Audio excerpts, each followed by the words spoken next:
discernment, yung criminal liability po nung bata, ano po, kasi ngayon 15 po, ano, makakasolve ba ng problema pag binaba po natin yung criminal liability, yung age of criminal liability ng mga bata na nasasangkot sa krimen? Yes, unang-una, ako'y nakikisimpatiya sa pamilya ng mga nasawi at lalo na ganoon din sa mga nasaktan and sa buong syudad ng Tacloban. Nandito ako ngayon sa Pilipinas kaya nasusundan ko lahat ng diskusyon, lahat ng news reports about this incident. With regards dun sa katanungan po ninyo na makakasagot ba na ibaba natin yung age of minimum criminal responsibility, ang sagot ko po rito ay hindi. Unang-una, yung 15 years old pababa ay mababa na ang sa edad. Opo. And based po sa siyensa, yung mga batang ito ay hindi pa develop ang kanilang yung maturity, brain maturity nila, yung kanilang executive functioning hindi pa kumbaga fully developed at hindi po nila alam yung tama at mali. Alright? Gayunpaman, hindi naman sinasabi ng batas na huwag parusahan itong mga batang ito. Opo. Mayroong proseso ng pagpaparusa. Yun nga lang, yung accountability na in-exact ay hindi punitive accountability, kundi ang kanyang in-exact ay what we call rehabilitative accountability. Ibig sabihin, sila ay nasa isang secured setting, nakakulong pa rin sila. Doon tawag natin ay hindi detention, hindi jail or imprisonment. Rather, it's more of a secured housing. And sila po ay nag-undergo ng intensive rehabilitation treatment. So, hindi solusyon yung pagbaba ng edad sapagkat hindi niya maapektuhan yung pagdetermine nila ng right or wrong kasi yung mga bata talaga ay hindi nakakapag-develop pa ng kanilang discernment o yung maturity nila sa mga ganitong edad.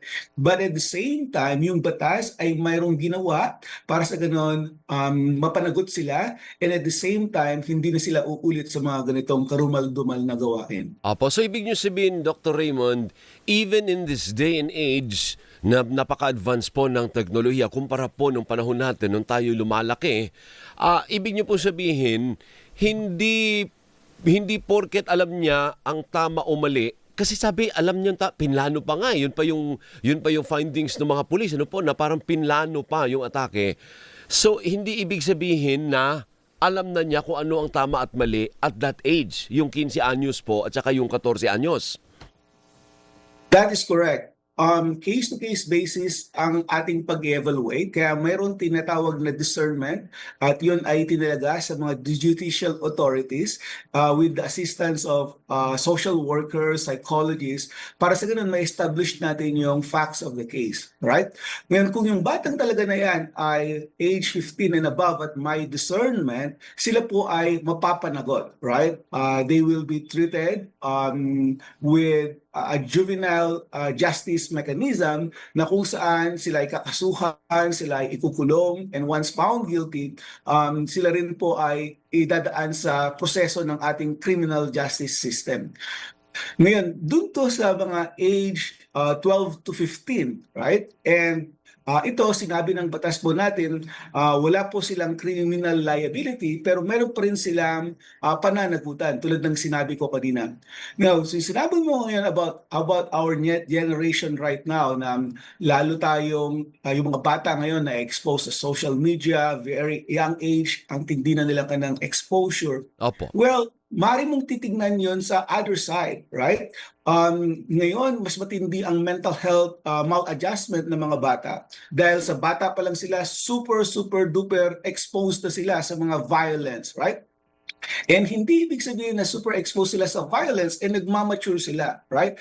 Maaring ang magiging tendency ay sila ay nagde-develop ng antisocial personality. Ang galing-galing nila makapag-usap online, pero kapag offline, very awkward sila. At yan ngayon yung tendency. And hindi sila makapag-express ng kanilang condition, rejected sa kanilang mga peers, kung kaya nagkakaroon sila ng mga coping mechanisms like going to the internet, accessing this violent content, and na pagmamali nila yung online sa real life. And akala nila na kapag gumawa sila ng mga ganitong bagay, magkakaroon sila ng self-expression, makikilala sila, magkakapangalan sila. So, though totoo na maraming exposure, though totoo na sa panahon ngayon, iba yung kanilang development, on the other hand, research do suggest that this is much more of a burden to our young people. Okay. Kaya kung ibababaan mo lalo yung age of criminal responsibility, mas lalong mga bata na non-serious or non-violent ay mapapasama din dito at we are all going to treat them as adults. And babalik tayo sa panahon, ikukulong natin sila sa isang siksikang kulungan, magtatagal sila, they will expose to criminogenic tendencies, at pag sila'y lumaya, they are becoming even worse of a threat to our society. So sa makatuwid, Dr. Narag, hindi po solusyon sa problemang ganito ang pagpapababa ng age of criminal liability. Maybe you should be called to the Senate or the House hearing kasi pag-usapan po nila yan tsaka pinagdidebatehan po. Hindi po pwede na kami or media or senador or politiko. Dapat ang kinakausap natin yung mga eksperto. Kagaya po ninyo, you are a criminologist. Ano po? Hindi solusyon sa problema ang gagawin, ang plano nating pagpapababa ng age of criminal liability. Yes, and tulad ng sinabi ko, I'm very willing to share my research. I teach comparative criminology and criminal justice and also juvenile delinquency all over the world. And I've seen many countries, the trend is actually pinapataas nila yung minimum age, right? Most countries are at our level.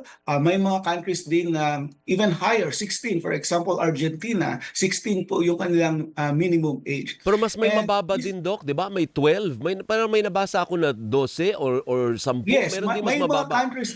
countries din as low as 9. May countries as low as 10, 11, 12 years Diyan old. ba sa Amerika, Right. anong edad nila?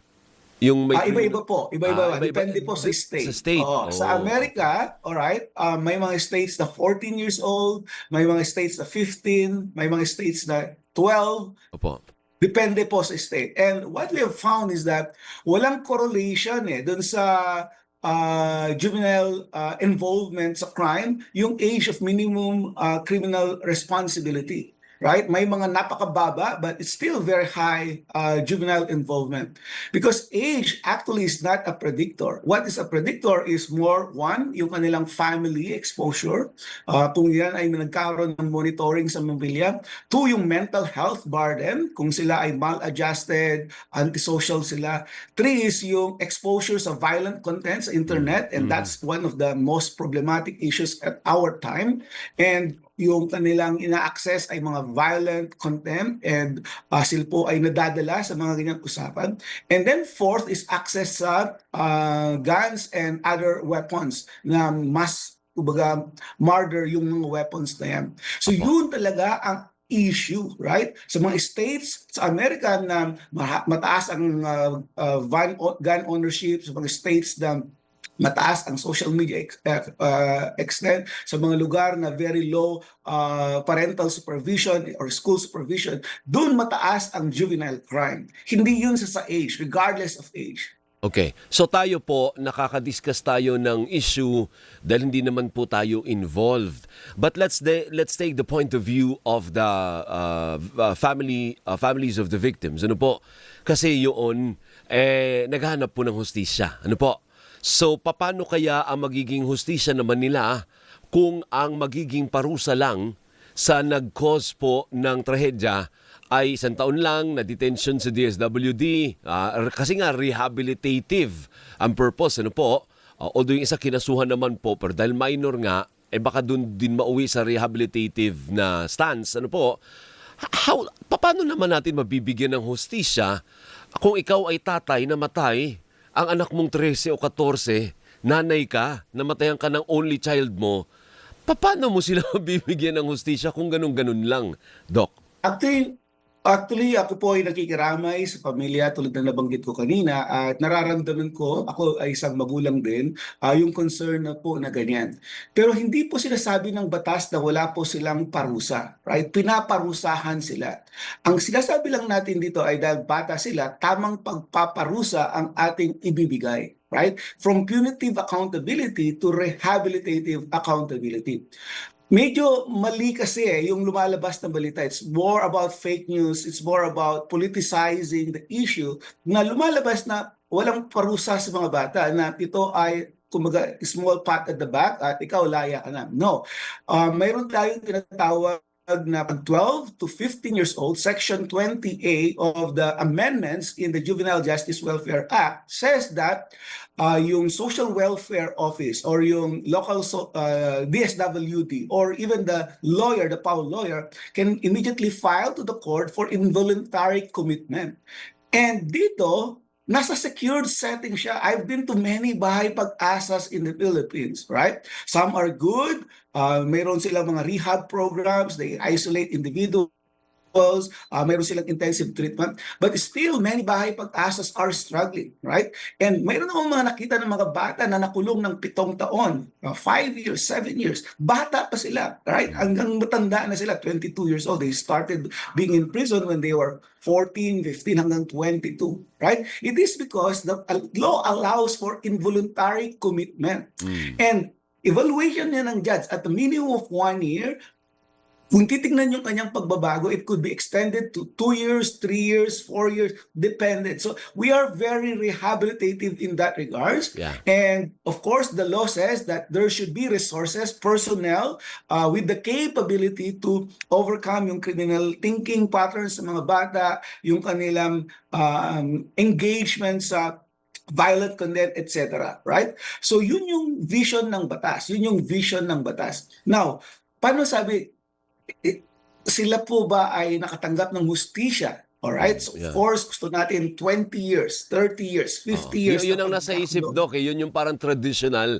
Parang an eye for an eye, pinatay mo to, o 20 years habang parang ganun ang pag-isip na hindi dapat ganun. Correct. And that's what's happening in many other countries. And now they are realizing that, life without imprisonment for juvenile offenders have created so much problems in their criminal justice system, right? Napupuno ang kulungan nila because they stay for 30 years, 40 years, 50 years. Even if there are already, signs and signals of reform and rehabilitation, right? Mga bata, mga ito, 12, 13, 14, 15, 16 years old, hindi pa nila alam kung anong tama at mali. Hindi sila tulad ng adults, right? Kung adults ang nakagawa ng ganyan, then we can go for very punitive responses. Pero mga bata ito right? At ang danger po kasi dito, if we allow this for one case, we allow this for all other cases. Kahit mga nagkakarakrus lang, kahit mga nagvavandalize, everybody will be treated the same way. That's right. And then it will lead to the problem that we had prior to this law, right? Tama. 2006, before that, anong nangyayari sa mga kulungan natin? Nag-umapaw ng mga bata, yung bunso, yung pelikulang bunso noon, right? Nakita natin. Nandun sila sa adult jail, they are criminalized, they are socialized to criminal networks, paglaya. It's a bigger problem for us. In fact, nung pinatupad tong batas na to, every year bumababa ang juvenile crime. Bumababa ang juvenile delinquency. Opo. So, siguro dapat ipaliwanag nyo sa inyong mga exposure, Dr. Raymond, yung difference ng rehabilitative and punitive. Ano po? Dapat Yes, tayo sir. sa rehabilitative. Kasi tao yan, may tsansa pa yan na magbago, na magbagong buhay at maging productive member ng society. Rather than punitive, na ikukulong mo siya at may expose siya sa ibang hardened criminals, wala na siyang chance magbago. Talagang criminal na sa buong buhay niya. Ano po? That's correct. Opo. Okay. Thank you, Doc. Maraming salamat for your insights. Patatawagan ka namin ulit from time to time pag may ganitong diskusyon, Doc, ha? Thank you po. Wala naman at maraming salamat sa pagpapauglak na naman sa akin na makapagsalita sa inyong programa. Mabuhay ka. Si Dr. Raymond Naraga, Associate Professor, Criminology and Criminal Justice School of Justice and Public Safety ng Southern Illinois University, Carbondale. Mabuhay po kayo. Maraming salamat. Kaya tuloy-tuloy lang natin yung debate. Maganda din na mapag-usapan para mabuksan pong isip natin. Ano ba ang purpose? Kasi pag tiningnan mo lang, pag ikay sinaktan, ano ba ang tendency mo? Re-race back. Pwedeng punching bag mo lang ako. Ito may namatay